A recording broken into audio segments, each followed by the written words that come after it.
बिस्मिल्लाहिर्रहमानिर्रहीम। अस्सलाम वालेकुम। ये आपका अपना डिजिटल प्लेटफॉर्म है। मैं तारिक मतीन हूँ। एक अनहोनी हो गई है। इससे पहले जब भी ये मौका आता था तो जो सूरत हाल होती थी वो हमें पता होती थी, अंदाज़ा होता था कि अगर ऐसा हुआ तो ये हो जाएगा। हम आर्मी चीफ की तकर्री तैनाती की बात कर रहे हैं।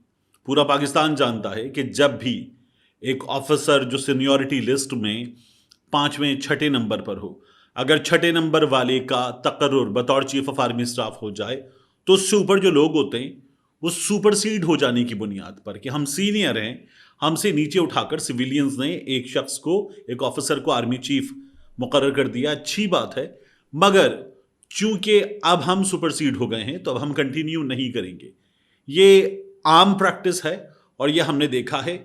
ये भी अफवाज पाकिस्तान के डिसिप्लिन का एक हिस्सा तस्वुर किया जाता है, मगर अब की बार एक अनहोनी हुई है। ये बड़ी अनप्रेसिडेंटेड सी चीज़ है और सीनियर सहाफ़ी इमरान मीर साहब ने इसकी खबर दी। उन्होंने खबर देते हुए ये बताया कि नए army chief general Asim Munir 29 नवंबर को कमान संभालने के बाद अहम तरीन पोजीशंस पर नए कमांडर्स तैनात करेंगे। सीजीएस जनरल अजहर ने इस्तीफ़ा जमा करा दिया है। मीडिया ने यह भी बताया कि ख़ानदानी ज़राए ने भी तस्दीक कर दी है और जनरल फैज़ हमीद भी इस्तीफ़ा जमा कराने रावलपिंडी पहुंच गए हैं। कोर कमांडर रावलपिंडी की पोजीशन भी कल से खाली है। ये इस वक्त की सूरत हाल है। ये सूरत हाल क्यों है? देखिए, मैंने आपको बताया था कि आज जब हम ये बात कर रहे हैं तो इस वक्त हफ्ते का दिन शुरू हो चुका है। जो 2 रोज़ पहले जुमेरात थी, उससे पहले जुमेरात के रोज़ ये हुआ कि 2 वुज़रा को बुलाया गया बड़े घर। वहाँ बुलाकर उन्हें कुछ चीज़ें कन्वे की गई और ये समरी थी जो कन्वे की गई। यानी उस वक्त समरी रिटन में नहीं थी, लेकिन ये कन्वे की गई। ये जाकर शहबाज शरीफ साहब को बताई गई, वहाँ से लंदन बताई गई। लंदन से एक इसरार हुआ, ये इसरार जारी रहा। वुज़रा ने और मुतनाज़े बना दिया इस मामले को, हालांकि लिखा नहीं था। जब लिख दिया तो उसके बाद समरी आ गई और एक कंट्रोवर्सी से बचने की कोशिश की गई। जनरल कमर जावेद बाजवा साहब की जानिब से भी, इदारे की जानिब से भी एक कंट्रोवर्सी से बचने की कोशिश की गई। वगरना ये बताया गया था कि 29 को अगर आपको तैनाती करनी है तो 29 को अवेलेबल चॉइस नहीं है। ये मैंने आपसे बार बार अर्ज किया। लेकिन अब इसका नतीजा ये है कि वो लोग जो सुपरसीड नहीं हुए वो इस्तीफा दे रहे हैं। जनरल अजहर अब्बास साहब सुपरसीड नहीं हुए। सीनियरिटी लिस्ट में जिस वक्त समरी गई है उस वक्त की सीनियरिटी लिस्ट में, हम 29 की या 27 की बात नहीं कर रहे, तो उस वक्त की सीनियरिटी लिस्ट में जनरल आसिम सबसे ऊपर थे। उनके नीचे साहिर शमशाद मिर्जा, उनके नीचे जनरल अजहर अब्बास। लेकिन सुपरसीड ना होने के बावजूद भी जनरल अजहर अब्बास साहब ने इस्तीफ़ा जमा करा दिया है। जनरल फैज़ हमीद साहब इस्तीफ़ा दे रहे हैं, रावलपिंडी पहुंच गए हैं। ये है सिचुएशन। अब इसमें एक मुख्तलिफ बात क्या है, जनरल नौमान जो हैं उनके बारे में अब तक ऐसी कोई खबर नहीं आई है।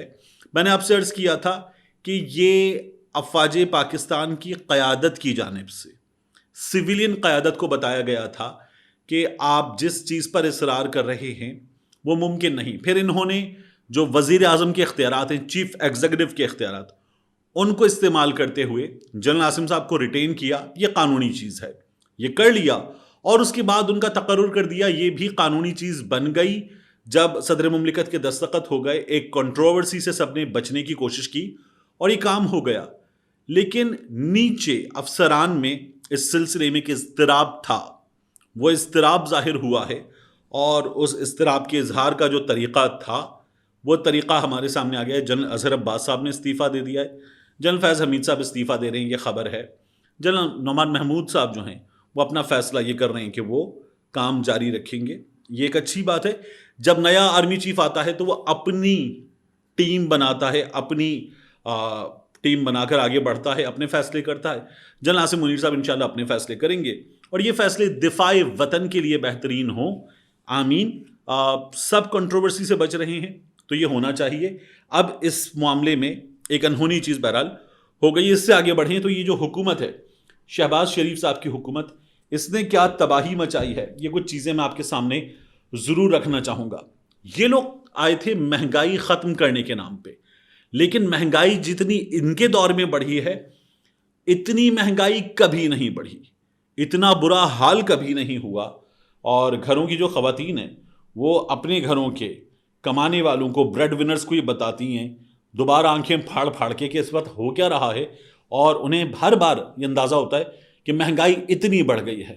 گھروں میں باقاعدہ طور پر اس سلسلے میں جھگڑے بڑھ گئے کہ کہاں سے لائیں، کیا کریں، کیسے کریں. اور یہ صورتحال ہے. 8.8% اضافے سے ہفتہ وار، یہ ہفتہ وار مہنگائی ہے، یہ 30% سے اوپر چلی گئی ہے. ادارہ شماریات نے سرکاری عدد و شمار جاری کرتے ہوئے بتایا کہ 19 اشیاء کی قیمتوں میں اضافہ ہوا ہے، محض 9 اشیاء کی قیمتوں میں کمی ہوئی ہے، 23 کی قیمتیں مستحکم رہی ہیں. اور یہ اس وقت ہوا ہے جب حکومت نے 2 سے 3 بار پیٹرولیم مصنوعات کی قیمت برقرار رکھی ہے. تو اس وقت صورتحال کیا ہے؟ فی درجن انڈوں کی قیمت میں تقریباً 22 روپے کا اضافہ ہوا ہے.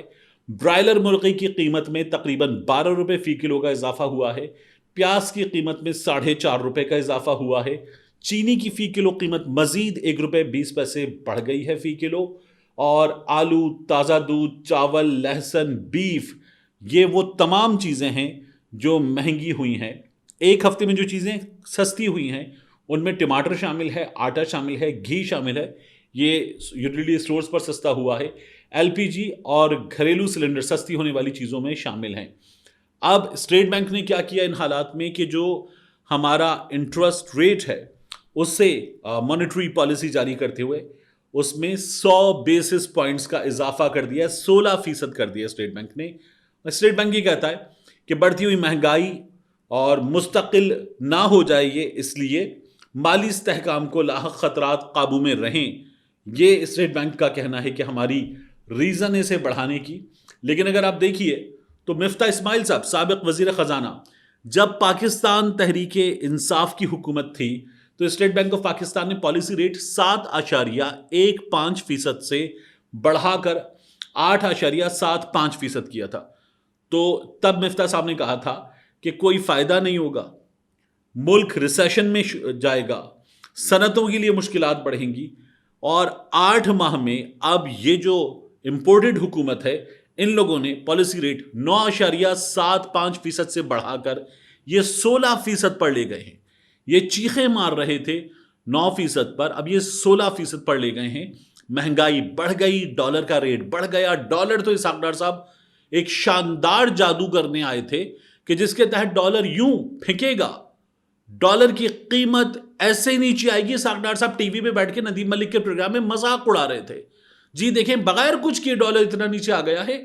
اب اگلے 20 دن ہیں، 18-19 روپے رہ گئے ہیں 200 سے نیچے لانے میں، یہ 20 دن کے اندر اندر نیچے آ جائے گا. وہ اب اوپن مارکیٹ میں 230 سے اوپر بک رہا ہے، انٹر بینک میں 224 سے اوپر بک رہا ہے. اوپن مارکیٹ میں مل نہیں رہا، بلیک مارکیٹ میں 250 کا ڈالر مل رہا ہے. یہ ان لوگوں نے حشر کیا ہے. یہ بے شرم آئے تھے تمام چیزیں قابو میں کرنے کا نام لے کر. اس وقت سچویشن کیا ہے اور کتنا خطرناک ہے ہماری اکانومی کا حال اگر آپ اس کو جاننا چاہیں تو جو تیل کا بحران ہے یہ تشویشناک ہو گیا ہے. دسمبر میں ڈیزل کے ذخائر ختم ہونے کا الرٹ جاری کر دیا ہے. اسٹیٹ بینک نے کہا ہے کہ ہمارا جو فاریکس ریزرو ہے یہ گرتا جا رہا ہے. 40 کروڑ ڈالر مانگے گئے تھے، اسٹیٹ بینک نے جاری کرنے سے معذرت کر لی ہے. اب تیل، خاص طور پر جو ڈیزل ہے اس کے بحران کا خطرہ سروں پر منڈلا رہا ہے. حکومت نے بحران کو ٹالنے کے لیے 40 کروڑ ڈالر اسٹیٹ بینک سے مانگے، اسٹیٹ بینک نے انکار کر دیا ہے. یہ ہے اس حکومت کی صورتحال جو تمام چیزیں قابو میں کرنے آئی تھی. آئی ایم ایف نے ان لوگوں سے کہا ہے کہ آپ منی بجٹ لے کر آئیے. یہ منی بجٹ لے کر آئیں گے، میرا آپ کا عام آدمی کا کباڑا کر دیں گے. اس وقت انہیں بجلی کی قیمتیں مزید بڑھانی ہیں، گیس کی قیمتیں مزید بڑھانی ہیں. اور ان لوگوں کو کسی دوست ملک نے پیسے آ رہے ہیں، کسی دوست ملک نے ان کو پیسے نہیں دیے ہیں. انہیں ایشین ڈیولپمنٹ بینک سے پیسے ملے ہیں، انہیں کچھ چین سے پیسے ملے، اور اس کے باوجود بھی اب ہمارے جو دوست ملکوں کے پیسے رکھے ہوئے ہیں، جو دکھانے کے لیے رکھے ہم نے اپنے فاریکس ریزرو کو سہارا دینے کے لیے، اس کے ساتھ ہم 7 ارب ڈالر پر ہیں. یہ ہماری صورتحال ہے.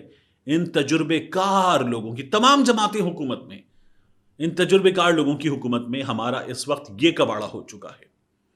ملتے ہیں انشاءاللہ آپ سے اگلی ویڈیو میں.